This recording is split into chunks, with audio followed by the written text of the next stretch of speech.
ነገር አለ። እግዚአብሔር ለምንድነው ፈልጉኝ የሚለው? ለምንድነው የምንፈልገው? የጠፋ አምላክ ነው እንዴ የምንፈልገው ነው ወይስ ይሄ ድብብቆሽስ ነው ወይ? የእግዚአብሔር ሶስቱ ማንነቶች ስታዩ ሁሉን ቻይ፣ ሁሉን አዋቂ፣ በሁሉ ቦታ የሚገኝ አምላክ ፈልጉኝ ይላል። ለምንድነው የምንፈልገው? የመጀመሪያው ነገር በቤታችን ውስጥ ያለ፣ ከዚህ በፊትም በዚህ ስፍራ ስናወራው ነበር። በቤታችን ውስጥ ያለ በአንድ ጊዜ በጣም ደስ ብሎን የገዛነው ወይም የኛ ያደረግነው ነገር ቤት ከገባ በኋላ ዞር ብለን የማናያቸው ነገሮች በጣም ብዙ ናቸው። ስለዚህ እግዚአብሔር ፈልጉኝ ሲል ጠፍቻለሁ እያለ አይደለም። እሱ በሁሉም ስፍራ አለ። ፈልጉኝ ግን ቅድሚያ ስጡኝ፣ ከሁሉ ነገር ቅድሚያ ስጡኝ፣ ዋናችሁ እኔ ልሁን፣ ትኩረቱ እኔ ልሁን እና ፈልጉኝ የሚለው ቃል ለአንዳንድ ሰዎች አሁን ለምሳሌ አረ ፈልገኝ እንገናኝ ሲል አንድ ሰው የሆነ ጉዳይ አለን ማለት ነው። እግዚአብሔር ግን ፈልጉኝ ሲል ለራሳችን ጥቅም ነው። እግዚአብሔርን ፈለግነው አልፈለግነው ከሱ ጋር የሚገናኝ ወይም ለሱ የሚጨምርለት ነገር ምንም ላይ የለም። እግዚአብሔር ብቻውን ሙሉ ነው። ካለኛም እንደሚኖር እናውቃለን። ኖሮም ያውቃል፣ ለዘላለምም ይኖራል። አሜን። ነገር ግን ፈልጉኝ ሲል ለራሳችን ጥቅም እንደሆነ እናያለን። ለምሳሌ አንድ ወዳጄ የነገረኝ ታሪክ አለ። 3 ልጆች ያሉት አንድ ወዳጄ 3ቱም ላይ የተለያየ መልክን ያያል። የመጀመሪያዋ ልጅ ቤት ስትመጣ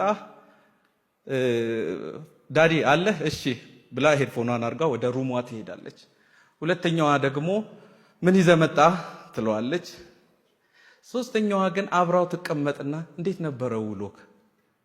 አም ግላድ ዩር ሆም ትለኛለች አለ። እና ኢየሱስ አለህ ቤት ውስጥ አይደለ? ከኔ ጋር ነህ አይደለ? ብሎ ወደ ጓዳ ወይም ወደ ሌላ መሄድ ሰው እንዳለ እናያለን። ጌታ ግን ሐሳቡ ምንድነው?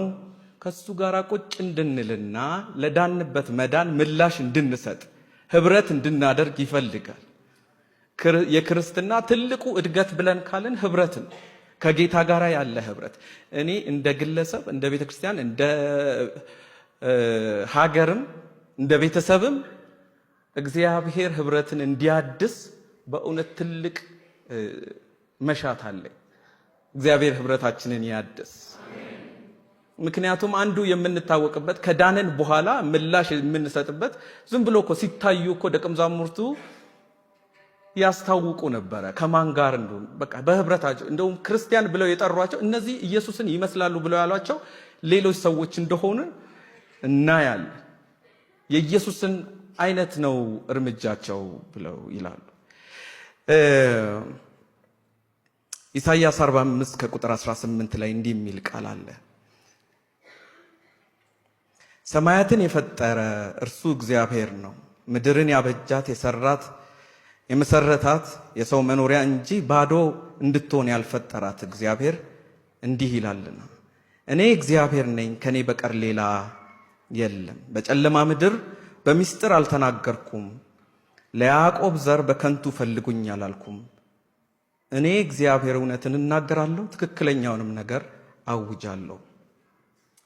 እንግዲህ እግዚአብሔር እያለ ያለው እኔ እውነትን የተናገርኩት በጨለማም ደግሞ አልተናገርኩም፣ ፈልጉኝ ያልኩት እኔ ነኝ። ስለዚህ አልሰማንም እንዳትሉ ማለት ነው። እኔ ዛሬ ከዚህ ቤት ስንወጣ በኢየሱስ ስም እግዚአብሔርን የመፈለግ ረሃብ ከመቼውም ዘመን ይልቅ እንዲያገኘን እለምናለሁ። እግዚአብሔርን መፈለግ ለራሳችን ጥቅም ነው፣ ለእግዚአብሔር አይደለም።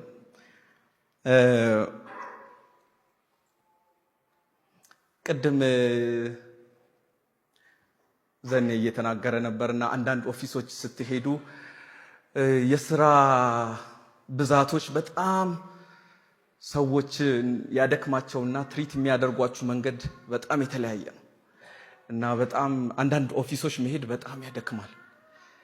እኔ እንደው እግዚአብሔር እንደው እንዴት ነው ይሄን ማለፍ የሚቻለው እላለሁ።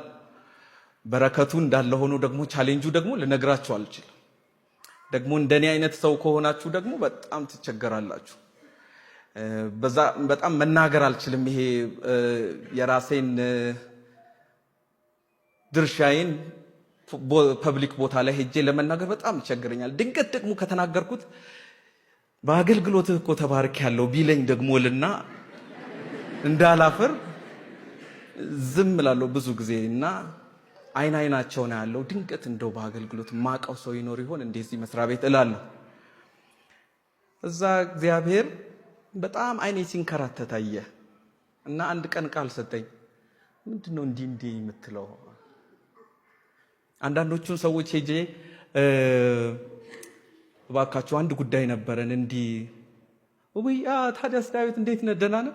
እኔም ጉዳይ ይዤ ነው የመጣሁት ይላሉ። ለካ ከውጭ የገቡ ናቸው እና በጣም እንቸገር ነበረ። ከዛ ምንድነው አይንህ እንዲህ የሚለው? ለአብርሃም ያለውን ቃል ለኔ ሰጠኝ። ከዛን ቀን ጀምሮ እንዴት እንደተዝናናው ልነግራችሁ አልችልም። በፊቴ ተመላለስ፣ ነቀፋም አይኖርብህ፣ እኔ ኤልሻዳይ ነኝ። አሜን። እግዚአብሔርን መፈለግ በእግዚአብሔር ፊት መመላለስ ነው የሚሻለው? የሰው ፊት ጋር መመላለስ ነው የሚሻለው? ለራሳችን ጥቅም ነው እግዚአብሔር ፈልጉኝ እያለ ያለው እኮ። ሰው እኮ ሁሉን ነገር ጥሎ ዛሬ እግዚአብሔርን ቢፈልግ ኖሮ ስንት ነገር በመጣ በህይወታችን። እግዚአብሔር ባለበት እረፍት አለ፣ ምርኮ ይመለሳል፣ ሰላም አለ። በትንሹ ትስቃላችሁ፣ ብዙ ነገር አያስፈልጋችሁም። የእግዚአብሔር መገኘት የሞላው ሰው ሌላ ነገር እኮ አያስፈልገው። እግዚአብሔር ፈልጉኝ ሲል ለራሳችሁ ጥቅም ነው እያለ ነው ማለት ነው። ስለዚህ ጥያቄዎች ይመለሳሉ። እግዚአብሔር በሚገኝበት ስፍራ ሸክም፣ ህመም መፍትሄን ያገኛል፣ ሰላም ይሆናል፣ ደስታ ይሆናል፣ እረፍት ይሆናል። በሁለተኛ ዜና ምዕራፍ 15 ላይ ያሉትን ሰዎች ዛሬ እኛ እንድንሆን በጣም ዊሽ አደርጋለሁ። ሁለተኛ ዜና ምዕራፍ 15 ከቁጥር 15 እንደዚህ አሉ። የአባቶቻቸውን አምላክ እግዚአብሔርን በፍጹም ልባቸውና በፍጹም ነፍሳቸው ይሹ ዘንድ ቃል ኪዳን አደረጉ ይላል። ደስ አይልም? አሁን ይሄ ጉባኤ ቃል ኪዳን ብናደርግ ማለት ነው እግዚአብሔርን በፍጹም ልባችን፣ በፍጹም ሐሳባችን፣ ነፍሳችን ለመፈለግ ቃል ኪዳን ብናደርግ ማለት ነው። ከዛ በኋላ ምንድነው ሀፕን ያደረገው? በፍጹም ልባቸው ስለማሉም የይሁዳ ሕዝብ በመሐላው ደስ ተሰኘ። እግዚአብሔርን ከልብ ፈለጉት፣ እርሱም ተገኘላቸው። ስለዚህ እግዚአብሔር በሁሉም አቅጣጫ እረፍትን ሰጣቸው።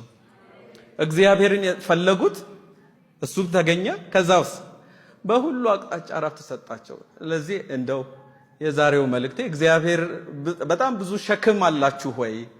ብዙ ነገር ይዟችኋል ወይ? ጌታን ፈልጉት። በእውነት በጣም ትልቅ ምልክት ነው ይሄ።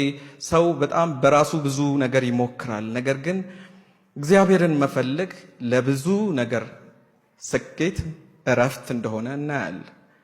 እግዚአብሔር